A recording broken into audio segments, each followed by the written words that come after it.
Welcome to Community Conversations on Death and Dying. Tonight we'll be focusing on the Die Local Law and the Missoula Community Foundation. I'm your hostess for tonight. Would anybody like to venture a guess as to who your hostess is? Anybody? Don't be shy. You already told me, so I already know. Hey Mary, who is she? Look close enough.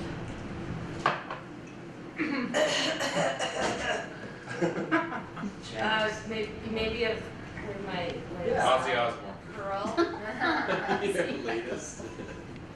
Morris just had it. Yeah. Excuse me? Did we have Janice. Oh, Is you're there a the prize? lucky winner of a prize, but I don't have it with me, so you'll get it in the afterlife. You needed Bottle of some seven props, pepper Nancy. juice. I know, I do. I thought I'd had them on. So anyway, community conversations on death and dying, and our guest tonight is Meredith Printz. Meredith is originally from the Chicago area and went to the University of Illinois. And of course, like many of us and many do, visited Missoula, and here she is. And Meredith has a history of working with Missoula nonprofits and social justice, and a special interest in local foods movement. And all of that came together when she began her latest dream job at the Missoula Community Foundation. So I'd like to hear more from you about what the Missoula Community Foundation is and where they came from and what you're currently doing. Great. Thank you, Janice. Thanks everybody for coming. And I look at these pants, they're fabulous. Pants and shoes, totally. And the shoes, it's all coming together. Did anybody have a cigarette? Wait till intermission. Anyway, so I wanted to give everybody a brief overview of what community foundations are in general and who we are as the Missoula Community Foundation and why are we part of this conversation on death and dying? How do we relate to that? So I like to start with the history of community foundations. They started almost 100 years ago in 1913 in Cleveland, Ohio.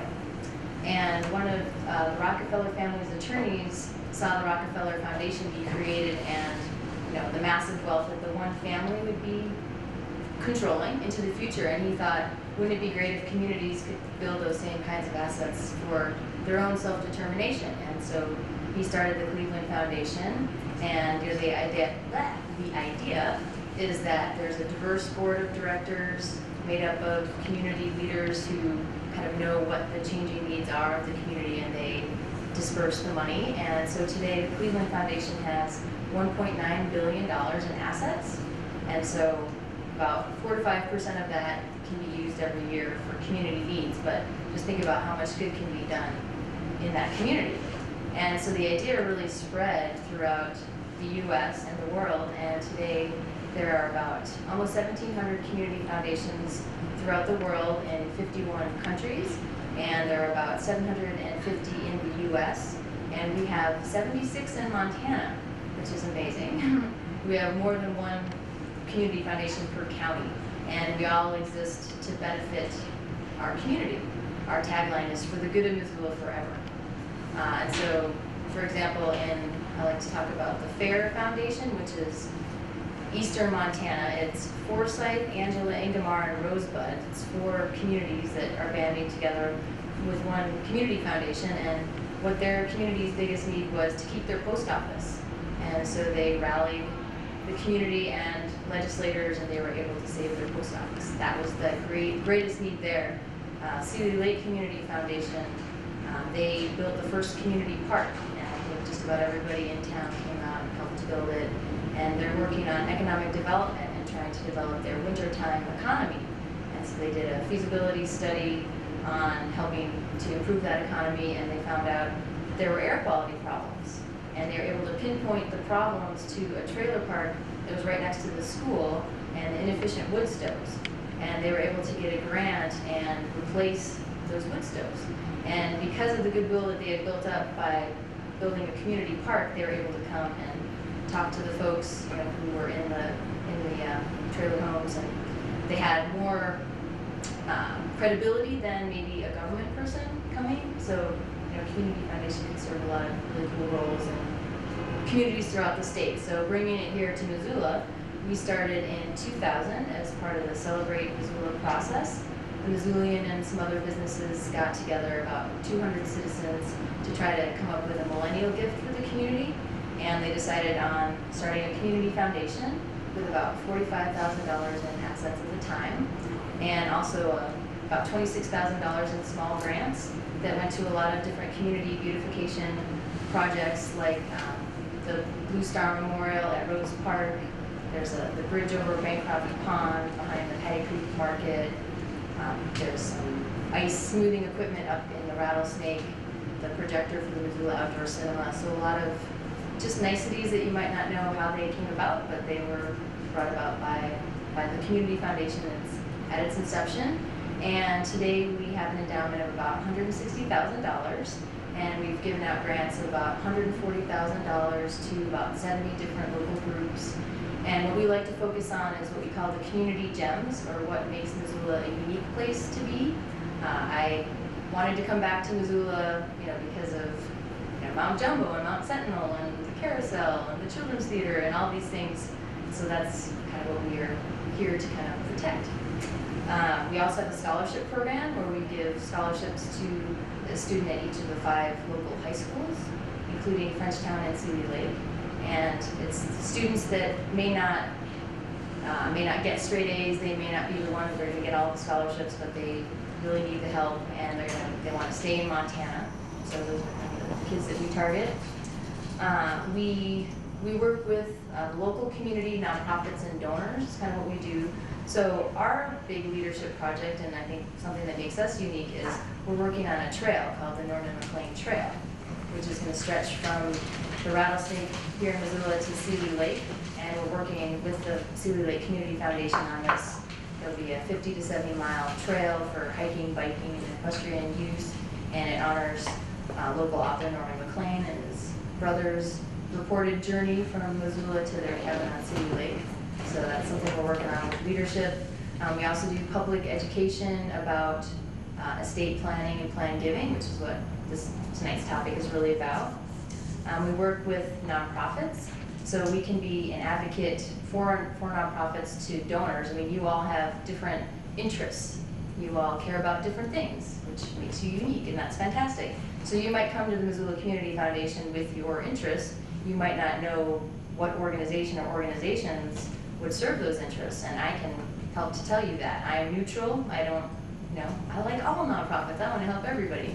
So, we can help you to match your interests with the causes that you care about. We can help nonprofits with plan giving and estate planning expertise.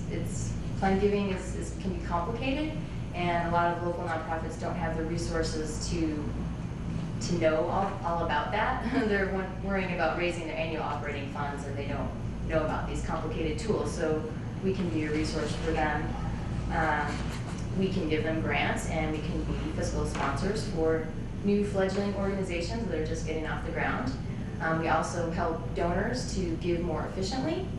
How many of you have heard of the Montana Endowment Tax Credit? If you've heard of it, raise your hand. Okay. So this is a fantastic tax credit. It's to encourage giving to endowments. And we are one of only 6 or 7 states in the country that has this tax credit. So you can give a gift to an endowment, let's say, so it's as little as $5,000. So of course you have to have $5,000, you have to have a Montana tax liability. But if you want to give a gift of $5,000 or more, it could cost you as little as $1,500 to make that gift, once you take into account the 40% tax credit and your federal deduction. So a tax credit, right, is when that just takes the discount right off the taxes you owe. thank you very much, Dennis. Good deal. It's like a good point. It's an excellent deal. And so most people don't know about that. So that's what we're here to do, is educate the public about this opportunity that we have out there for planned giving, where you can give to endowments for nonprofits, and you can give to existing endowments. We have about 25 nonprofits in town that have endowments, or you could start an endowment for a nonprofit. Then that gives them a steady income that they can draw off of every single year.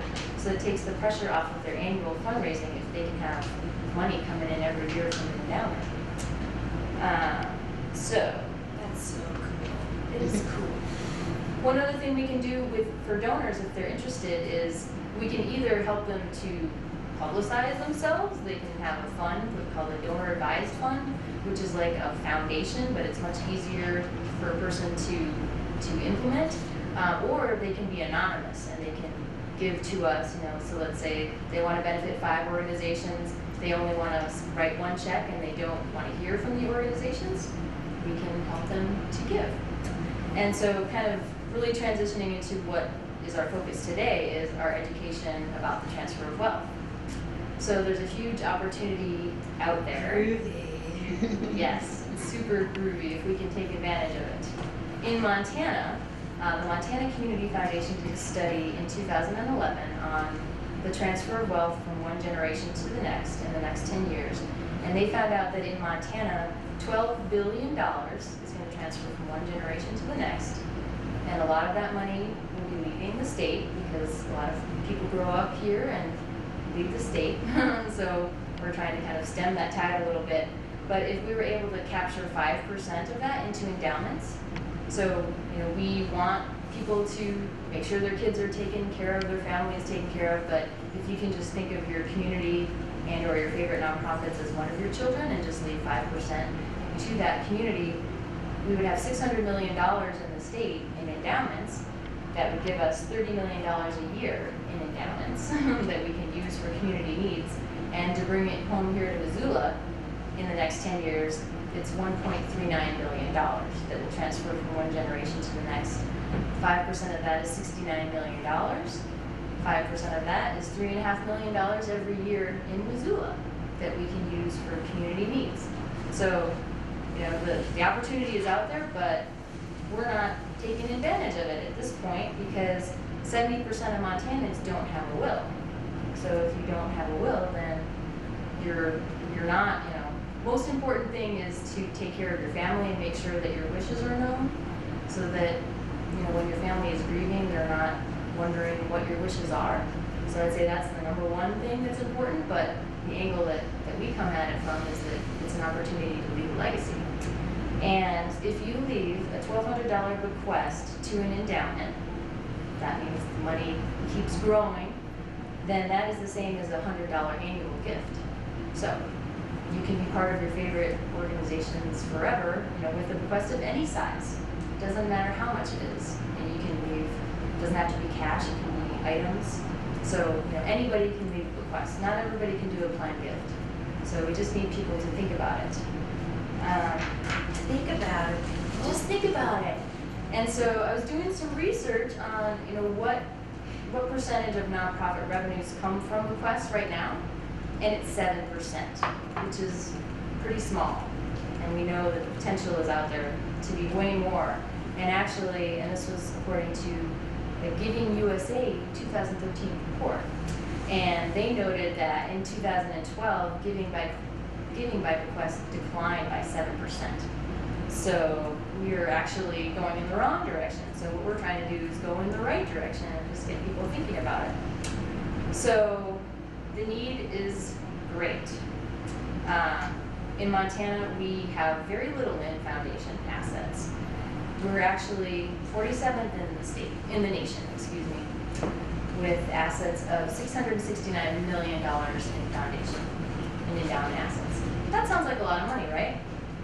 Oregon is 29th, and they have $4.5 trillion in endowment assets. So they have about $1.2 million per person in endowment assets. So think about the money that's available to the nonprofits in Oregon versus what's available here in Montana. So there's a huge divide, and Oregon is not even, they're 29th. So so they're not even doing that well. So I think we can do a lot better here in Montana. So what I like to talk about is, my inspiration is this little town in Nebraska called Shipley. They have 376 residents. 60% of them have given to their local community foundation. Their endowment is $700,000, and they, at 4%, they have $28,000 a year for 376 residents. So they get it, that they're planning for their future. And another inspiration is Fargo, North Dakota. They are about the same size. Yeah, they're far out. Yeah. They've had a community foundation for about 50 years, and their endowment is $50 million. And they're the same size, and they're similar, they're a college town. So I think we can match Fargo at some point, We've only been around for 10 years, so give us a little bit of time. So I just wanted to tell y'all about what we're doing right now to promote awareness about leaving a legacy. And we have 2 events coming up. And the first is what Janice is helping me to promote here, which is the Die Local Ball. Yeah, die local. Right. Yeah. So, Groovy. yeah. Groovy. So you buy local, why not die local? Buy local is so important here. People love to support their local farmers, ranchers, businesses, local nonprofits. So we just want to take that consideration, and we want people to leave a local legacy to their community. So we're having a fundraiser on November 9th at the UC Ballroom, and it's a costume party, and it's come as your favorite dead celebrity. And it could be a sports celebrity, it could be a musical legend, a Hollywood legend, a historical figure. You don't have to go to a lot of trouble, but it's going to be a lot of fun. We're going to have a costume contest, a raffle with fabulous items, and dancing. We're going to have Blue Moon playing some jazz. And the moon. Groovy. Groovy. Janice can get up and sing. Yeah. Truly loud. And then later in the evening, we're going to have a DJ with some danceable numbers. So it's going to be a really fun event on November 9th. We have an early bird discount of $45 for tickets until October 31st, so you got plenty of time to get your early bird discount. I wanted to quickly thank our sponsors that we have so far for this event. We couldn't do it without them. Hospice of Missoula is our premier sponsor. So groovy. They're- Hospice of Missoula. So groovy. We love them. UBS and Dale Woolheiser, the Montana Radio Company, Joanne McCormick, who is an estate planning attorney, Steve Darty, who's also an estate planning attorney, Norm Williamson, who's a CPA, MissoulaEvents.net and Missoula Indoor Ads, and the Missoula Independent, and more to come. And the second event that I wanted to tell everybody about is Willapalooza. So now we've raised awareness about leaving a legacy, we've got people excited, but now, how do they write a will? So that is something that we want to address at Willapalooza, a will or an advance directive. So this is going to be a free event at the Children's Theater on November 19th, and it's going to be from 5 to 8 p.m., and we're going to have estate planning attorneys. We're going to have Brian and Kathy Derry, who do kitchen table conversations, who talk about helping people with advance directives, and people will have little conversation tables, topic tables, depending on what your situation is and why you might want to be writing a will. And we'll have attorneys giving about 15 to 20-minute presentations. We'll have a checklist of what you need to think about. You can ask questions, and we just want to demystify the process of making a will so that people will do it for whatever reason they want or need to do it. And that is sponsored by Compassionate Choices. They advocate for care and choice at the end of life, and also the Children's Theater is sponsoring at this point. So that's all I had. So let's conversate. That's so groovy. That's such groovy information. I'm glad that you came by. Does anybody have any comments or questions about the Missoula Community Foundation?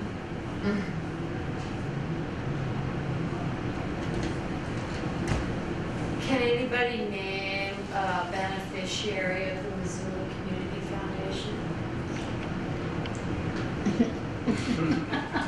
Hospice. Come on, There's a lot of them. there's a lot Hospice of, Care what'd you Foundation. say, like 70. 70? Hospice Care Foundation. That outdoor cinema. Oh, outdoor cinema. Good. Exactly. Outdoor cinema is so pretty. It's so cool. I could actually announce our 2013 grant award winners. We'd love to. Okay. Yeah. So we're gonna help Brennan's Wave. Which is actually a legacy in itself. Built for Brennan Booth, who is a kayaker and was helping with the project, and then he unfortunately passed away. I think he was kayaking near Chile, and so that is in memoriam of him. And so we're helping to repair that so that hopefully it's a little more stable into the future. Are they making another one?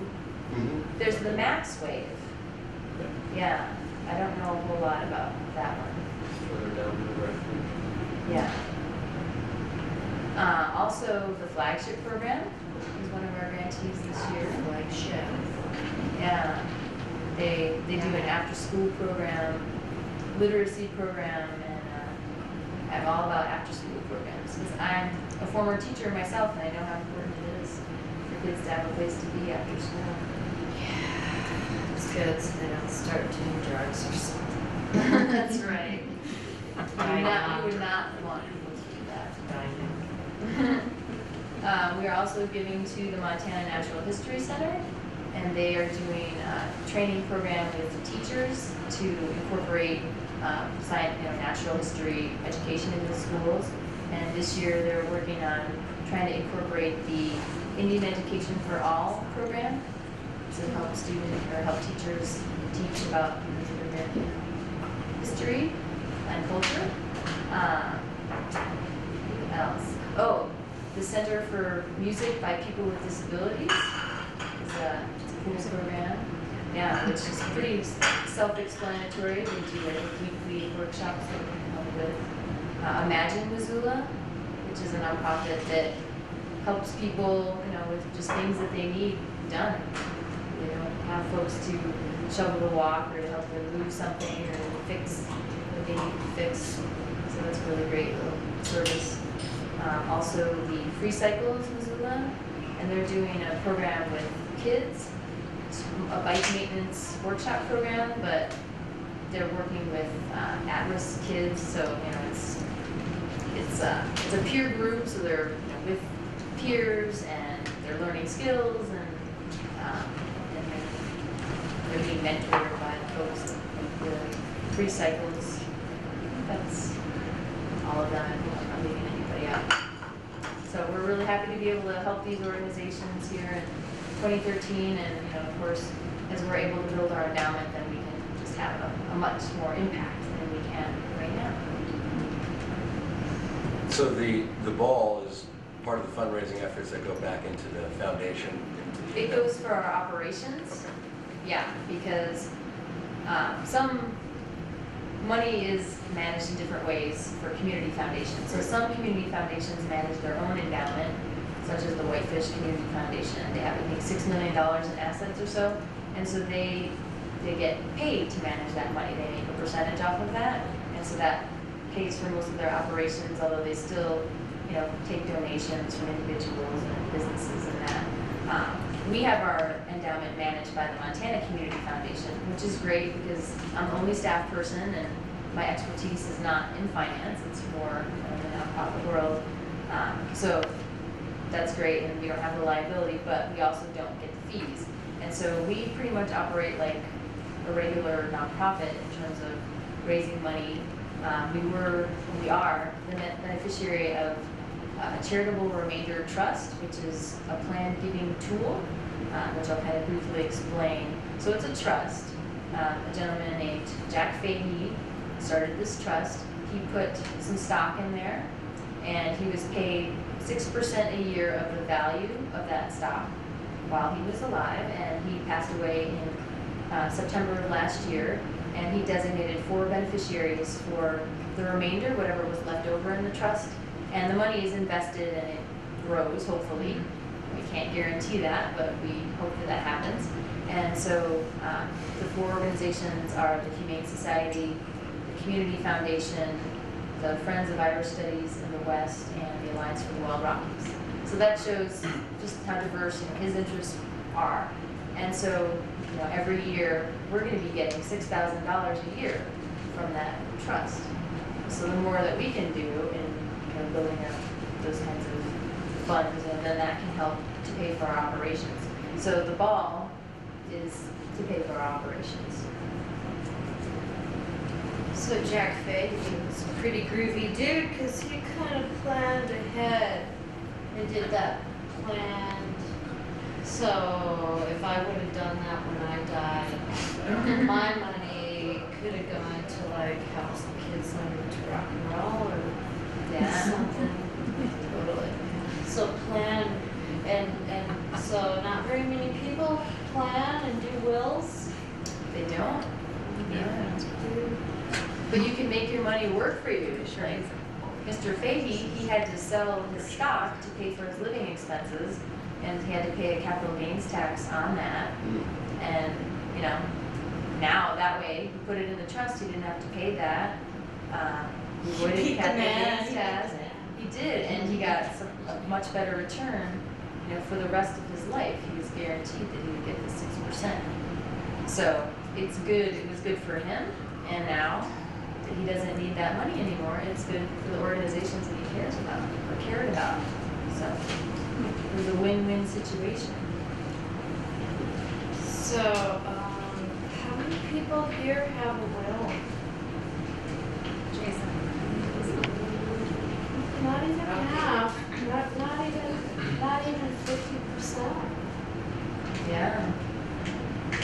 Not even me. I'm gonna wait till Willapalooza and I'm gonna learn and I'm gonna make a will. So Willapalooza sounds totally groovy. Where's this? Where's it gonna go down? It's gonna be at the Children's Theater in the lobby. The Children's Theater, and so when's this gonna happen? It's November 19th. November 19th, the Yeah. Missoula Children's Theater. Willapalooza. Willapalooza. And so they're the 70% that don't have their wills done, like I didn't, should maybe go down to the Missoula Children's Theater and learn a little bit more about leaving a little bit behind for the Missoula community. Yeah. But before that, they could have a great time. Yes, they could. Tell us how. At the Die Local Ball on November 9th. The early bird tickets, $45, available at our website. Yeah, MissoulaCommunityFoundation.org. What was that? One more time? MissoulaCommunityFoundation.org. So I happen to know that you also generously helped sponsor some events for Festival of the Dead Yes, this year. yes. And so we can kind of segue out to a great bunch of events in the afterlife. My eyes got really bad. So we want to share this great calendar of events for the Missoula Festival of the Dead. Festival of the Dead happens on November 2nd. Man, it's groovy. 2013. And so we want to let you know that the first event coming up, man, is Friday, October 11th at the ZAC. And it is the group art show and fundraiser for Missoula Festival of the Dead, and it's going to be totally out there, far out, and amazing because they've got like 30 artists. Yeah, I know, I can't wait. Yeah, you've been there, man. Oh, wow, You know. Yeah. And so then we got steamroller workshops to make your own Day of the Dead steamroller prints. And dude, it's so groovy, they drive over them with a car. And then there's shrine building workshops. So, you could build a shrine to your favorite dead rock star named Janice, or Jimmy, or Jim, or anybody. You can do another shrine building workshop the next week, so check this brochure out, man, if you see it somewhere. And if you don't, you can go on Hospice Facebook. I don't know really what that is, but you can go there and find us. And yeah, and then don't forget that there's a Day of Good Death on Friday, November 1st. And finally, on the 2nd, there'll be face painting, and it'll be so groovy, and the procession, which is amazing for 21 years now in Missoula. So do check out the brochure, check out the Facebook, and check out the Missoula Community Foundation. Yeah. And thank you all. Oh, wait, there's more dead stuff. The sugar skulls. The Sugar Skull workshops, yeah, and then also the Mike and Maureen Mansfield Library, in partnership with the Missoula Public Library, has a huge schedule of events. Also in October, Death, Dying, and the Afterlife. So totally check that out, man. It's at the University of Montana Mansfield Library. So. Is that a Romo? No. Oh, they've got Raphael Chacon talking about the Mayan underworld, man, and Rosalind Lapierre talking about death and immortality, and Maurika Wells, the one and only from Hospice, and an obituary workshop, dude. I totally wish we could have done that. Then we've got the Material Community on Death by Ashby Kinch, and Make a Mask, and Autopsies. Whoa. The scientific investigation of death, all happening in October. So, community conversation on death and dying is so where it's at. And if you haven't made it here tonight, TV with people, come next month. It's the 3rd Thursday of every month. Thank you all for coming. And we're going to open it up for any questions. And if you need refills on your refreshments, that's totally groovy. And thank you all. Really, really psyched that you Peace. So we were talking about some volunteer needs that you have. Yes, yeah, we need people to help out with planning the event, with promotion, things like, creative things like helping us to figure out what the ballroom is going to look like and with our centerpieces, and we need to make some really cool trophies for the costume contest winners, maybe paper mache. I need people, to do tasks like getting these scheduled on the morning shows, people to put up posters and to hand out postcards. We're going to be doing a Macy's window display, so creative ideas for that. And on the first Friday in October, we're going to have a live fashion show in the window, so we need models. We need 3 or 4 people that. First Friday when? In October. That's coming right up. Coming right up. Fashion show. Yeah, so it'll be, I think, theoretically, inside the Macy's window, and we'll have, hopefully, a red carpet and people, live models walking down, and we'll have people passing out information and just kind of drumming up interest for the. Now, are these models of dead celebrities? Yes, they are. Yes. Can't wait. So yeah, if you would like to use your acting prowess, you can do that. I need people that have graphic design expertise, designing ads, and people that want to help me promote through social media, Facebook, Pinterest, Instagram. I'm not on Instagram, so some media savvy person. Got lots of different needs and fun, creative ways to get involved. Awesome. Well, I think Hospice of Missoula can help you out with that. We'll be in touch. That'd be great. Excellent.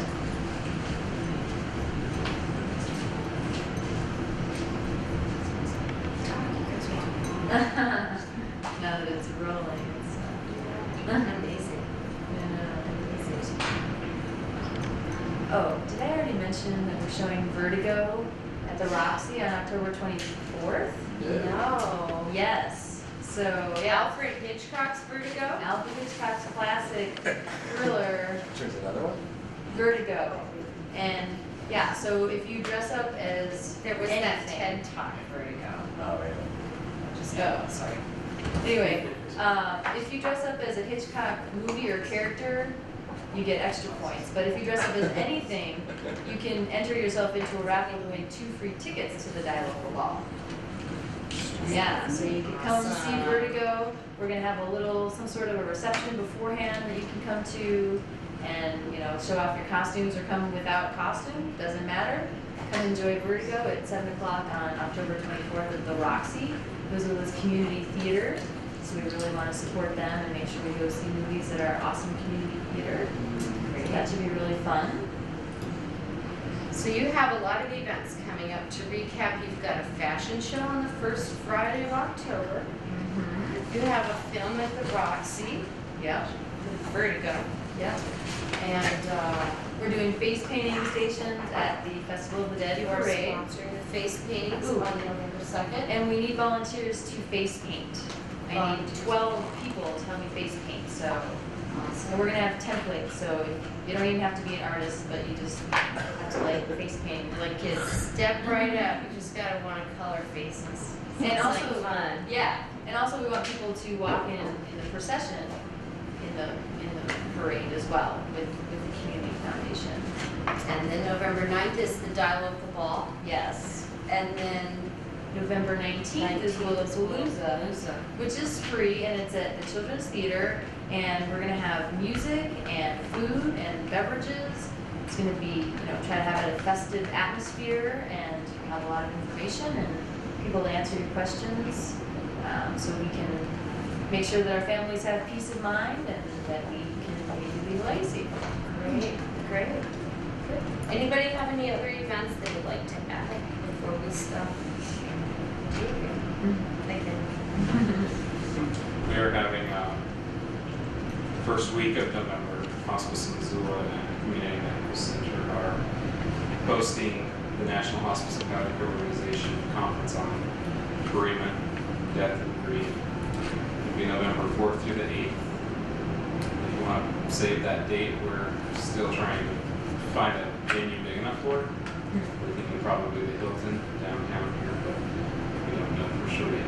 That will be a great resource for people. It also will offer up to 17.5 CEUs for nurses, social workers, and counselors for a very small fee for those. So watch for save the date cards and after that. Great. Thanks, Josh.